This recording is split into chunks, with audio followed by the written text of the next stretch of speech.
எங்களது வழிகாட்டி. அது நான் ஐயா பற்றி என்ன சொல்கிறேன்னா, வாஸ்துவில் வந்து கிட்டத்தட்ட ஒரு 46-47 வருட அனுபவம். அவர் பரம்பரை ஜோதிடர், பாரம்பரிய ஜோதிடர் ஒருத்தர். ஸோ ஐயாவை நான் இதுக்கு அரங்கப்பி வணங்கி வரவேற்கிறேன்.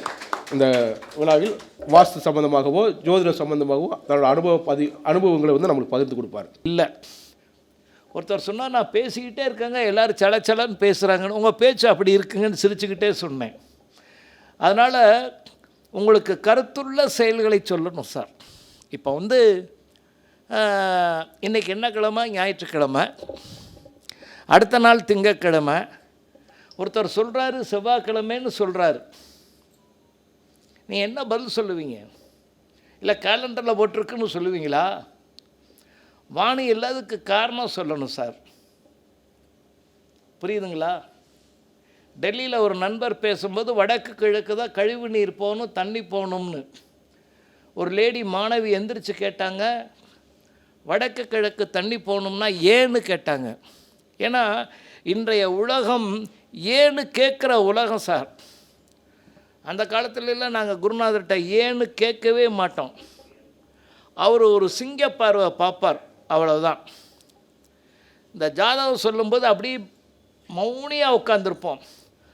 போன பிறகு கேட்பா, அப்படி இதை எப்படி சொன்னீங்கன்னு சொல்கிறேன் அப்படிம்பார். அதுக்கப்புறம் அவருக்கா இன்ட்ரெஸ்ட் வரும்போது சொல்லுவார். வந்தவுடனே ஒரு அம்மா அப்படியே உட்காந்துட்டு, ஏல சாதகம் பார்க்க எவ்வளவு அப்படின்னு என் குருநாதர் சொன்னால் அப்போவே 100 ரூபானா, நாங்களாம் 20 ரூபான்னு கொடுப்பேன். உன் வீட்டுக்கு பக்கத்தில் துணி துவைக்கிறவன் இருக்கானான்னு கேட்டார். சைலண்ட்டாக அடங்கி போயிட்டா. 100 ரூபா வச்சா. நம்ம அன்பு சகோதரி அவங்க மகளை கூட்டிகிட்டு வந்தாங்க, என் வீட்டுக்கு அறிமுகப்படுத்தினாங்க. எங்கம்மா இருக்கிறேன்னு, அம்மாவோட தான் இருக்கேன்னு.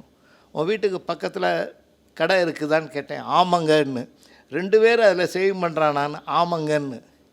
இந்த மாதிரி ஒரு மையோட்டமான விளக்கங்களை வருகின்ற போது டப்புன்னு அடிச்சிடணும்.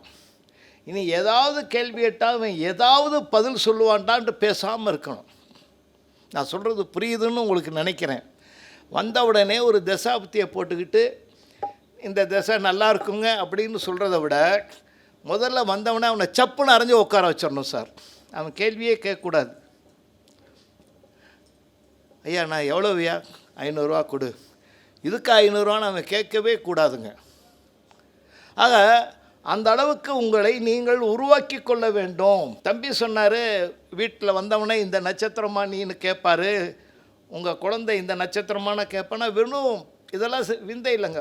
குருநாதர்கிட்ட படிக்கணும். இதெல்லாம் நூல்களில் இல்லாத சில சரக்கு. நேற்று உங்கள் பொண்ணுக்கிட்ட நான் பேசினால எந்த நூல்லம்மா நீங்கள் எடுப்பீங்க? அப்போ இன்னொரு விஷயம் என்னென்னா, இப்படியே மேடையில் சொல்லுவாருங்க, சொல்லிவிட்டு இப்படியே போயிடுவாருங்க. உங்களை எனக்கு தெரியாது சார். சார் மஞ்சள் சட்டை போட்ட ஐயா, உங்கள் பேர் என்னங்க? முனீஸ்வரன். செவ்வாய், கேது, சுக்கிரன், சூரியன், இதில் தான் உங்களுடைய மையப்புள்ளி அல்லது சந்திரனுடைய மையப்புள்ளி அல்லது லக்ன ராசி. அது 2 ஒன்று தான். சரி, விழுந்திருக்கணுங்கிறது விதி. இப்போ என்னங்க? பரணி வந்துருச்சா? நான் சொன்னது செவ்வாய், கேது, சுக்கிரன், சூரியன். எந்த நட்சத்திரமையா? என்ன உட்காருங்கய்யா. நல்ல ஐயா, நம்ம எல்லாம் சகோதரங்க. நீங்கள் இப்போ படிச்சுட்டு ஒரு 10-20 வருஷம் இருக்கு, நான் முன்னாடி போயிருக்கேன், அவ்வளோதான். இதில் எந்த வித்தியாசமும் இல்லை, எதுவும் இல்லை. என்ன நட்சத்திரம் ஐயா? ஐயா நீங்கள் ராசி என்ன சொன்னீங்க? விருச்சிக ராசி. விசாக 4ஆம் பாதம். சரிங்க.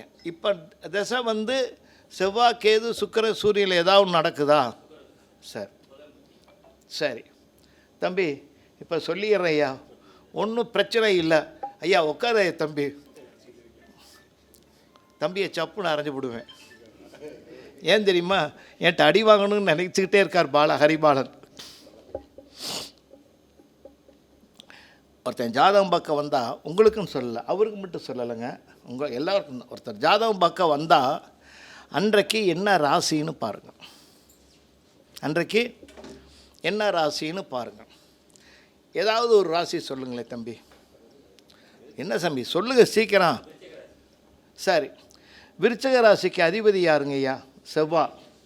அந்த வீட்டில் எத்தனை கிரகங்கள் இருக்குய்யா?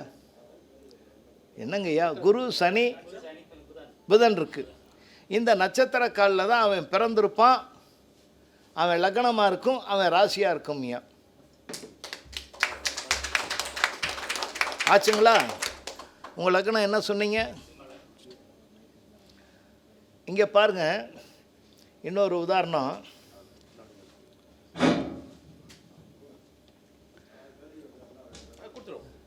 என்ன வேணும் தம்பி? கேளுங்க, கொடுங்க. அதைத்தான் நான் விரும்புகிறேன். நாங்களாக பேசிட்டு, நானும் தம்பி சிம்மராஜெல்லாம் என்னுடைய அன்பு தம்பி அவங்க, நாங்களாக கத்திட்டு போகிறத விட அந்த பொண்ணு வந்து நாங்களாக கத்திட்டு போகிற எங்களை கேள்வி கேளுங்க. அப்போ தான் இந்த 48 வருஷமாக வச்சுருக்கேன் சார், மளிகை கடையில் வச்சுருக்கிற மாதிரி வச்சுருக்கேன். நீங்கள் கேட்டால் தானே எடுத்து கொடுப்பேன். சரி, அடுத்த இதுக்கு பாயிண்ட்டுக்கு வந்துடுறேன். இவர் என்ன லக்னம் சொன்னார் சொல்லுங்கள் சார். அப்போ சனி, செவ்வாய், ராகு, குரு. சிம்ம லக்னத்துக்கு 7ஆம் இடம் என்னங்க? என்னப்பா? கும்பம்ங்க. அந்த கும்பத்தில் என்னென்ன கிரகங்கள் இருக்குங்க? செவ்வாய், முதல்ல செவ்வாய் சொல்லணும். குரு, அந்த வீட்டுக்கு அதிபதி யாருங்க? இதுதான் அவங்க மனைவியினுடைய லக்னம் அல்லது ராசியாக இருக்கணும். உங்கள் மனைவி லக்ன ராசி எதுங்க?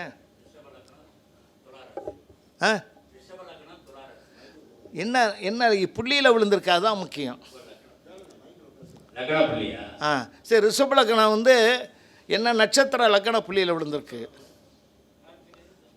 அதாவதுங்க இந்த ஜோதிடனுங்களாங்க, ஜோதிடன்னா என்னையும் சேர்த்து சொல்கிறேன், எல்லாம் சொல்லுவான், மனைவியை மட்டும் கவனிக்க மாட்டான் ஜாதகத்தை.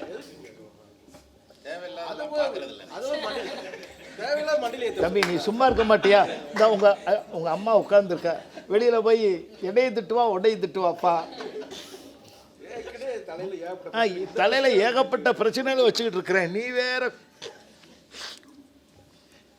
இன்னொருத்தவங்க யாராவது சொல்லு. சரிங்க, விட்டுருங்க. இன்னொரு லக்கணம் தம்பி, நீங்கள் ஒரு லக்கணம் சொல்லுங்கள்.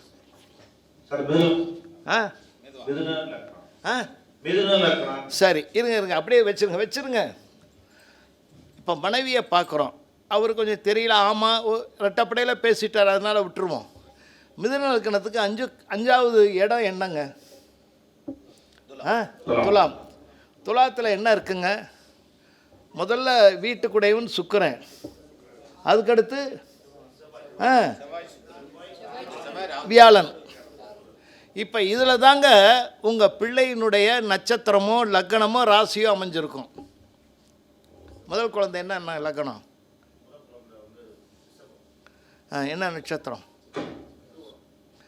திருவோணம். 2வது குழந்தை? சரி, திருவோணம் சொல்லிட்டீங்களே. நான் முதல்ல என்ன சொன்னேன்? சுக்கிரன் வரும்னு சொன்னேனா இல்லையா? எடுத்த உடனே சுக்கிரன் தான் சொன்னேன். நான் சொல்கிறது புரியுதுங்களையா? அதாவதுங்க, மறுபடியும் இதை தொகுத்து சொல்கிறேன். வந்தவன் அல்லது வந்தவள் அமர்ந்த நேரத்துக்கு அந்த என்ன ராசி ஓடுகிறதோ அதுதாங்க அவனுடைய லக்ன ராசி அல்லது லக்ன புள்ளி அல்லது ராசி புள்ளி விழுந்திருக்கும். ஒரு பாயிண்ட். வந்தவனுடைய லக்னத்துக்கு 7ஆம் இடம் என்ன விழுந்திருக்கோ அதுதான் ராசியாக இருக்கும், லக்னமாக இருக்கும் அல்லது லக்ன புள்ளியாக இருக்கும். இப்போ அவர் எடுத்தவுடனே சுக்கிரன் சொன்னார் இல்லையா? சரி, அதுக்கடுத்து பிள்ளைகளுக்கு 5ஆம் இடம் பாருங்கள், இதுதான் அமைஞ்சிருக்கும். இது வந்து என் குரு சொல்லி கொடுத்து இது வரைக்கும் மேக்சிமம் தப்புறது இல்லைங்க. நான் சொல்கிறது உங்களுக்கு புரியுதுங்களா? புரியலையா? சார் புரியலைன்னா யாராவது கேளுங்க. இப்போ வந்தவுடனே உட்கார்ந்த உடனே இப்போ என்ன ராசி ஓடுதோ அந்த ராசிக்கு அவன் எத்தனாவது ராசியாக இருக்கோ அதை எண்ணுங்க சார். இப்போ என்ன அவன் வந்த ராசிக்கு எத்தனாவது ராசியோ அதை எண்ணுங்க. புரியுதுங்களா சார்? 6வது ராசியாக இருந்தால் ஞாதிகள் வியாதி சத்துரு பீடை ஓதி ஆயுதங்களால் மற்றும் முற்றிடும் பெண்ணால் பாம்பால் சிறையால்னு சொல்லுங்கள். என்கிட்ட ஒரு 5000 பாடல் மனப்பாடம் இருக்குது. யார்கிட்டயாவது இறக்கி வைக்கலன்னா யாரும் வாங்க மாட்டேங்கிறீங்க. வீட்டிலே கடையாக கிடக்குறாரு வீட்டில் இப்போதான் இறங்கிட்டு இருக்காரு. அப்போ 6ஆம் இடத்தினுடைய பலனை சொல்லுங்கள். இதுதான் ஏன் உனக்கு நடக்கும் அப்படின்னு சொல்லுங்கள். 7க்குடையவன் நடந்தால் ஏதாவது லைஃப் பார்ட்னர் அல்லது பிஸ்னஸ் பார்ட்னரோட அமைப்பை சொல்லுங்கள். 4ஆம் இடம் இருந்தால் வீடு மற்றது சொல்லுங்கள். அவனுடைய வயசை பார்த்துக்குங்க. அல்லது பிள்ளைகளுக்கு கல்யாணமாக இன்னும் 60 வயசு ஆனவன கல்யாணத்துக்காக கல்யாணம் பண்ண போகிறீங்களான்லாம் கேட்கக்கூடாது. ஆக காலதேச வர்த்தமானங்களை நீங்கள் பார்த்து கொள்ள வேண்டும். அப்படி அந்த காலதேச வர்த்தமானங்களை பார்த்து கொண்டு தான் சார் நீங்கள் பேசணும். இந்த கருத்தை நீங்கள் அப்படியே தைரியமாக, அதாவது இன்னொரு விஷயம் வச்சுக்கோங்க, கொஞ்சம் யோசனை பண்ணிங்கன்னா உங்களை கிரகம் கண்ணாமூச்சி காட்டிடும். பயப்படவே கூடாது, சரியாக பதில் சொல்லிக்கிட்டே இருக்கணும். நான் ஒரு தடவை கணக்கு போட்டு அவனுக்கு 46 வயசு ஆகுது, நான் 40 வயசு போட்டு தசாபதி போட்டு நான் பாட்டு சொல்லிகிட்ருக்கேன். இல்லை என்ன செஞ்சிட்டேன்னா, அந்த ஜாதகத்தை போட்டுட்டு கோச்சாரத்தை வச்சு பலன் சொல்லிக்கிட்டே இருக்கேன். சார் நீங்கள் முதல்ல என்ன வயசுன்னு சொன்னீங்கன்னு அப்புறம் போட்டேன். முதல்ல ஜாதகத்தை நான் தப்பு செய்துட்டேன்னு தெரியும், 5 வருஷத்தை விட்டுட்டேன். இருந்தாலும் அந்த கோச்சாரம் பலனளிக்கும். ஏன்னா அவனை நான் முதல்ல அடிச்சிட்டேன். நான் சொல்கிறது புரியுதுங்க இல்லையா? அப்போ ஒருத்தன் வருகின்ற பொழுதே நீங்கள் அந்த கருத்துக்களை நீங்கள் முன்னால் வச்சிடணும். ஆமாங்கய்யா, இருங்க, இப்போ இன்னும் தெளிவுபடுத்திடுறேன். ஏன்னா இந்த கருத்தரங்கம் இப்படி தான் போகணும்னு நான் பிரியப்படுறேன். இன்னும் நிறைய அதாவது ஒவ்வொன்றுக்கும் வானியல் சொல்கிறேன். இப்போ நான் சொன்னல, ஞாயிற்றுக்கிழமைக்கு அடுத்து திங்கக்கிழமைனா அதுக்கு வானியல் காரணம் சொல்லணும். இப்போது தண்ணி வடக்கும் கிழக்கும் போகிறது ஏன்னு கேட்டாங்க. இது வாஸ்துல இருக்குது. எனக்கு முன்னாடி இருந்த ஒரு பெண்மணி பேசுனாங்க, அது புத்தகத்தில் இருக்குன்னாங்க. இல்லை உங்களுக்கு காரணம் சொல்லுங்கன்னு கேட்டாங்க. ஏன்னா இன்றைய சமூகத்தில் இனிமேல் காரணம் கேட்க வந்துட்டாங்க. இன்னும் நீங்கள் பழைய குப்பையை தூக்கி தலையில் இப்படி வச்சுக்கிட்டு பேசிக்கிட்டே இருக்க முடியாது. புரியுதுங்களா? அப்போ நான் அனுமதி கேட்டுட்டு பேசினேன். பூமி 23 டிகிரி சாஞ்சிருக்கு வடக்கு கிழக்கா. அப்போ ஒரு பூமி நேராக இல்லை, இப்படி சாஞ்சிருந்தா தெற்கும் மேற்கும் உயர்ந்திருக்கும்ல. அப்போ தெற்கு மேற்கு உயர்ந்த இடத்துல தண்ணியை ஊற்றுனீங்கன்னா வடக்கும் கிழக்கும் போகும்ல. நம்ம வாஸ்து தாங்க உண்மையான விஞ்ஞானி. அவன் ஒரு காட்டுக்குள்ளே போயிடுறீங்க சார், திசையே தெரியல, ஒரு பெரிய ஆறு ஓடுது, பார்த்துட்டிங்கன்னா அது வழியாக இது கிழக்க தான் போகுதுன்னு புரிஞ்சுக்குவீங்க இல்லையா? ஆக இயற்கை அதை வேலை செய்யுது சார். சார் ஒரு கம்பு சார், ஒன்றத்துக்கும் உதவாத கம்பை நடுங்க சார். ஒரு முல்லை கொடியவோ எதவோ விட்டுருங்க சார், பக்கத்தில் விடுங்க, சுத்தக்கூட வேண்டாம். அது அப்படி கிழக்கு மேற்காக தானே சுற்றுது. ஆனால் தான் நம்ம கதவை திறக்கிறது கூட வலது வரமாக திறக்கணுங்கிறோம். மாடிப்படி ஏறும்போது கூட வலது வரமாக கிளாக் வாய்ஸாக தான் ஏறணுங்கிறோம். ஆக ஒன்றொன்றுக்கும் காரணம். நேற்று அவங்க மனைவி கேட்டாங்க, என்னப்பா நான் இங்கிட்டு தலைவணி வச்சுருக்கேன், நீங்கள் இங்கிட்டு போட்டு படுக்கிறீங்க அப்படின்னு. என்னம்மா நீ கிழக்க போட்டிருக்கம்மா, நான் மேற்க போடுமா, ஏத்தாப்புல படுக்கிறேன்னு. உடனே இவர் சொன்னார், நான் எவ்வளோ சொல்லிட்டேன் கேட்கலன்னு. இல்லை நாளையிலேருந்து கேட்பா அப்படின்னு. எப்போதுமே அடுத்தவங்க சொன்னால் கேட்பாங்க மனைவிமாருங்க. என்ன சின்ராஜ் நம்ம சொல்றத அடுத்தவங்க முன்னாடி நல்லா கேட்பாங்க.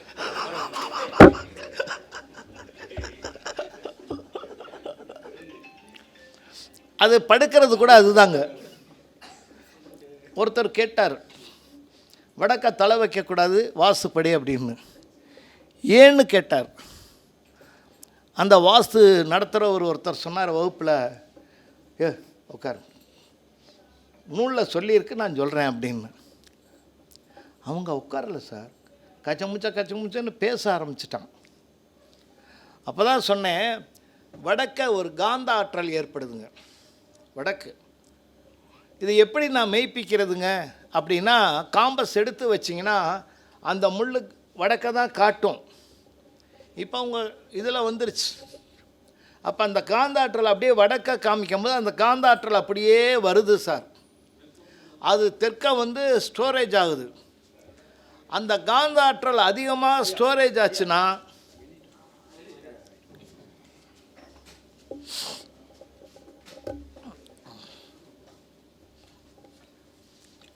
அந்த காந்த ஆற்றல் அதிகமாக ஸ்டோரேஜ் ஆச்சுன்னா பனி சூழும், மழை பெய்யும். அப்போ என்ன செய்யும்னா கேரளா பக்கம் அந்த காந்த ஆற்றல் அதிகமாக ஸ்டோரேஜ் ஆகுது. அதனால தான் அங்கே வளமாக இருக்குதுங்க. இயற்கையாகவே வளமாக இருக்குது. நல்லா வாழையிலேருந்து தென்னையிலேருந்து எல்லாமே வளமாக இருக்காங்க. பொண்ணுகள் கூட அங்கே அழகாக தான் இருக்காங்க. அதனால தான் என் தலைவன் சொன்னான், சேரத நாட்டிலே பெண்களுடனே சுந்தர தெலுங்கனில் பாட்டு செய்து தோணிகள் ஓட்டி விளையாடி வருவோம்னா. என்ன கற்பனை பாரு தம்பி.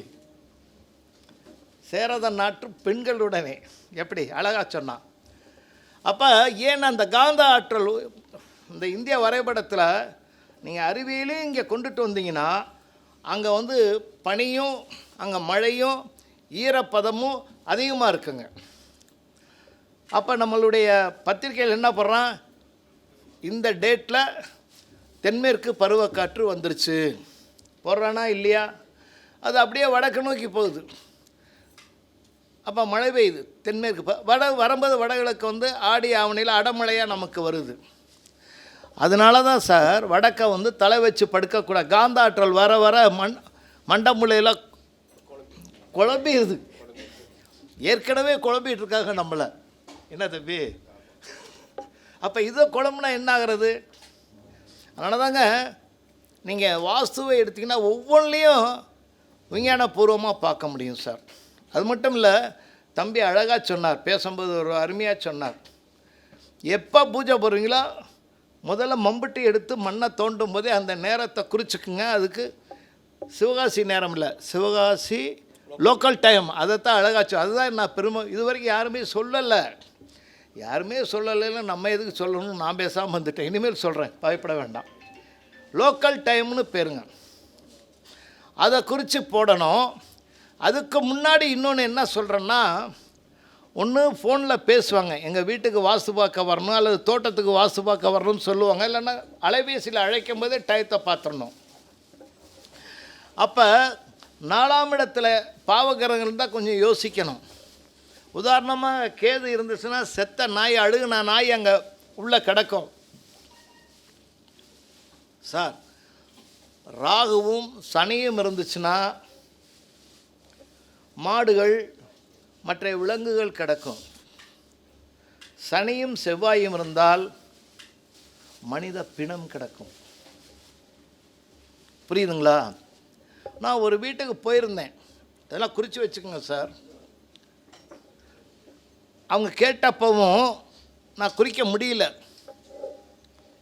காரணம் என்ன, ஹைதராபாத்துலேருந்து வந்து அந்த விமான இறைச்சலில் நான் குறிக்க முடியல. அப்போ நீங்கள் என்ன செய்யணும்னா, அவங்க கூப்பிட்ட நேரத்திற்கு அழைத்த நேரத்திற்கு நீங்கள் அந்த நேரத்தை குறிக்க முடியலன்னா காரில் போய் இறங்கி அந்த இடத்த பார்ப்பீங்க இல்லையா, அப்போ நீங்கள் வந்து ஆருடம் போட்டுடணும். போட்டால் சனியும் செவ்வாயும் நாளில் இருக்கு. நண்பர்களே, மந்தன் செய் இருவர் கூடில் அதுவும் தீது அந்த எதிரிடத்தும் தீது. இதை யார் சொன்னால்? மணிகண்ட கேரளா ஆசிரியர் சொன்னார். அதெல்லாம் படிங்க சார், உங்களை கையெடுத்து கும்புற அருமையான நூல் சார். சபைக்கு வரமாட்டேங்குது சார்.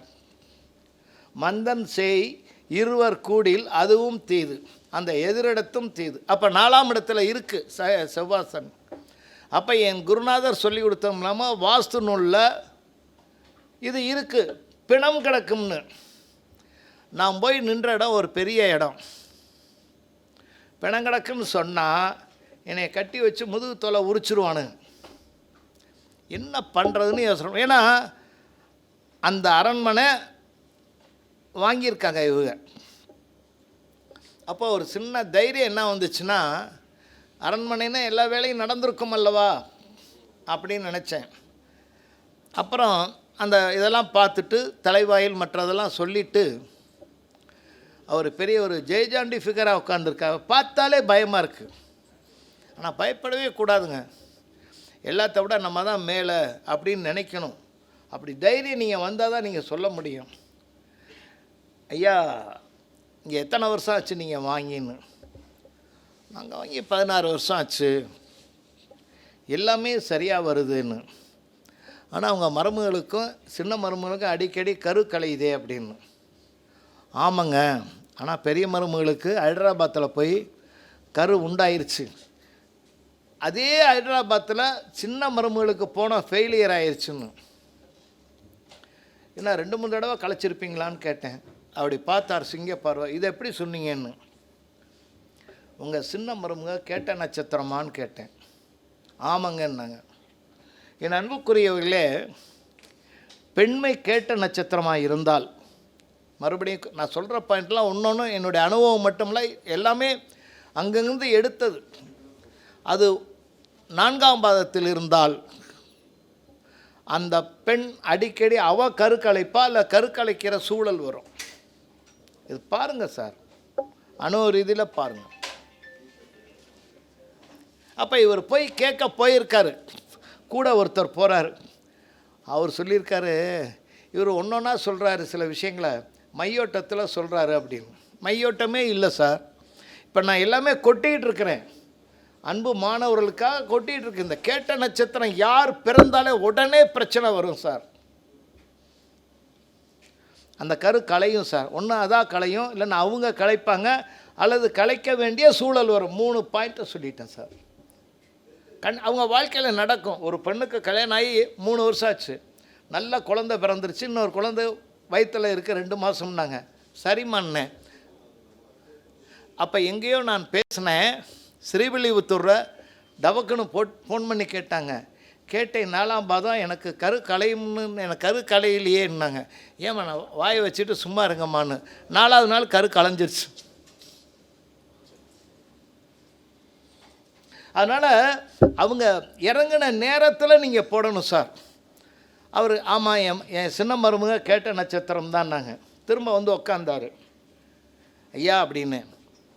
அப்பவும் கொஞ்சம் இறங்கிட்டார். இந்த என்னான்னு கேட்குற இது இருக்குல்ல, கொஞ்சம் குறைஞ்சிட்டார். சரி விட்டு நல்லா பேசுவோம் அப்படின்ட்டு, ஐயா இங்கே ஏதாவது பிணங்கள் ஏதோ இருக்கிற மாதிரி இருக்குது, கேரளாவில் சோழி பிரசனம் போட்டு கேளுங்க அப்படின்னு சொன்னார். தலைச்சம் பிள்ளை இறந்துட்டா இது வரைக்கும் 6 குழந்தைகள் இங்கே தாங்க அங்கே தான் நான் உட்காந்துருக்கேன், அங்கே தாங்க இருக்குங்கன்னாரு. ஏன்னா நான் வைப்ரேஷன், நான் ஒரு மிஷின் வச்சுருக்கேன், அது அந்த இடத்துல இருக்குது, அந்த இடத்துல உட்காரணும் தான் உட்காந்து தான் வைப்ரேஷன் வரும்னு. அப்போ நண்பர்களே பாருங்கள், நான் என்ன சொன்னேன்னா, லக்னத்துக்கு நாளில் செவ்வாயும் சனியும் இருந்தால் பிணம் இருக்கும்னு சொன்னேன். அப்போ அந்த குழந்தைகள் பிணம் இருக்கு இல்லையா, அப்போ வீட்டுக்குள்ளே புதைத்தால் தயவுசெய்து இன்றைக்கும் சில, அதாவது சிவகாசி மட்டுமல்ல, திருநெல்வேலி மட்டுமல்ல, தூத்துக்குடி பக்கத்தில் எங்கள் அப்பா பிறந்த ஒரு பாஞ்சாலங்குறிச்சி பக்கம் பார்த்தா இன்றைக்கும் குழந்தைய இறந்துட்டா மயானத்துக்கு கொண்டு போக மாட்டாங்க, யாருக்கும் தெரியாமல் வீட்டுக்குள்ளேயே புதைச்சிட்றாங்க, அந்த முற்றத்திலேயோ அல்லது பின்னாடி கொல்லப்புறத்துலேயோ. ஆனால் அதற்கும் ஆன்ம சக்தி உண்டு. ஒரு குழந்தை உருவாகிறதுக்கு என்ன தம்பி, தந்தை 2 மாதம் கருவை சுமக்கிறான், தந்தை 2 மாதம் கருவை சுமக்கிறான், தாய் 10 மாதம் சுமக்கிறாள்.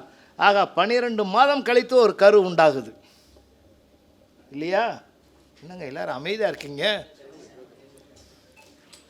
தந்தை 2 மாதம் கருவை சுமக்கிறான், தாய் 10 மாதம் கருமை சுமக்க. என்னைக்கு அந்த கரு உண்டாகுதோ, அந்த 7ஆவது மாதம் முடிஞ்சு 8ஆவது மாதம் ஆன்மா சக்தி அதுக்குள்ளே வந்துடுது.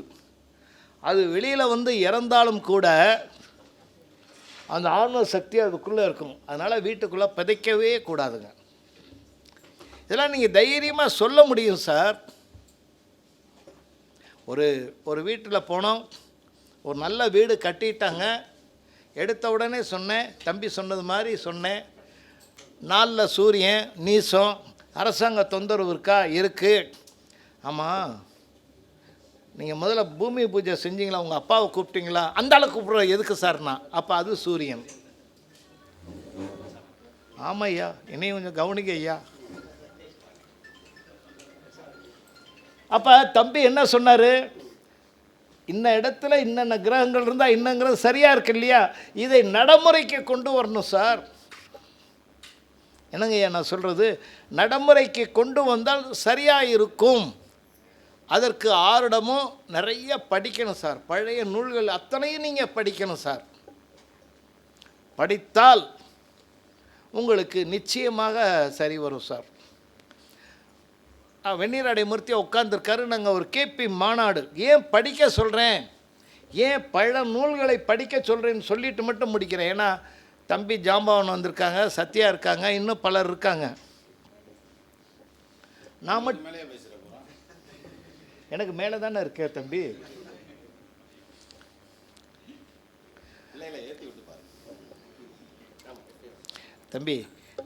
அதான் நான் திரும்ப திரும்ப சொல்கிறேன், எனக்கு 76 வயசாச்சு, இருக்கிறதெல்லாம் கொடுத்துட்றேன்.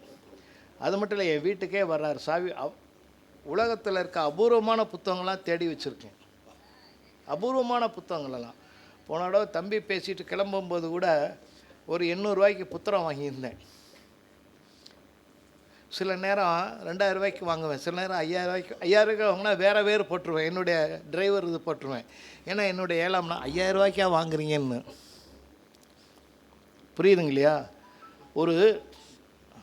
நான் உங்கள் நண்பர் பவளக்கண்ணை ஒரு மாநாடு நடத்தினார் தஞ்சாவூரில். அந்த பெரிய பண்டிதர் அவர் 2000 பக்கங்கள் உள்ள ஒரு புக்கு எழுதியிருக்காருங்க, அருமையான புக்கு. அதிலிருந்து விளக்கம் கொடுத்தாருங்க. அது எங்கே கிடைக்கும்னு கேட்டால் சொல்ல மாட்டேன்ட்டார். அப்புறம் கும்பகோணம் ராஜேஸ்வரர்கிட்ட கேட்டேன், சொல்ல மாட்டேன்ட்டார். அப்புறம் ஸ்ரீவில்லிபுத்தூரில் ஒருத்தர் வச்சுருந்தார், கேட்டேன், இது எங்கள் அப்பா ஞாபகமாக வச்சுருக்கேன் அப்படின்னாரு. தரமாட்டேன்ட்டார். ரொம்ப கேட்டேன், கடைசியில் 5000 ரூபா வரைக்கும் கேட்டேன், தரலை. ஆனால் 14 ஆண்டுகள் அலைந்திருக்குங்க அந்த புத்தகத்துக்காக. வாங்கிட்டேன் அந்த புத்தகத்தை 10,000 ரூபா கொடுத்து. உங்களுக்கு தெரிஞ்ச ஆள்கிட்ட தான்.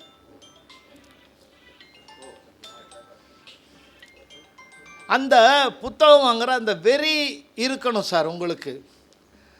அந்த வெறி இருந்துச்சுன்னா சரியாக இருக்கும். இப்போ அந்த கேபி மாநாட்டில் ஒருத்தருக்கு வந்துங்க, நல்லா கவனிச்சுங்க, கும்பத்தில் குரு, மீனத்தில் ராகு, மேஷத்தில் சுக்கிரன், ரிஷபத்தில் புதன், மிதுனத்தில் சூரியன், கடகத்தில் சந்திரன், சிம்மத்தில் சனி. இப்போ அவருடைய கேள்வி என்னன்னா, நான் துலா லக்னமா விருச்சக லக்னமான்னு கேட்குறாரு. ஆனால் அவர் யாருன்னு தெரியாது. கேபி உட்காந்துருக்காங்க, பாரம்பரிய ஜோடில் உட்காந்துருக்காங்க, எல்லாம் உட்காந்துருக்காங்க. தம்பிக்கு தெரியும் நான் கேபியில் எப்படி இருப்பேன்னு, தம்பிக்கும் தெரியும். சில நேரம் அதுலேயும் பூந்துக்கிட்டு ஏதாவது சொல்லிகிட்டு இருப்பேன். ஆனால் எல்லோரும் பலர் துலா லக்னம்னாங்க, ஒருத்தர் விருச்சக லக்னம்னு இந்த சப்ளாடு வருது, அது கால அதிபதினு முதல்ல மொழிபெயர்த்தவனே நான் தான். அப்போ நான் சொன்னேன், இதை பார்த்தீங்கன்னா கும்பத்தில் குரு, மீனத்தில் ராகு, மேஷத்தில் புதன், ரிஷபத்தில் சுக்கிரன், மிதுனத்தில் சூரியன், கடகத்தில் சந்திரன், சிம்மத்தில் சனி. என் தம்பி குரு நாகராஜ் பார்க்குறாரு, இது உன் ஜாதகம் தானையா அப்படின்னு. என் ஜாதகம் இல்லை.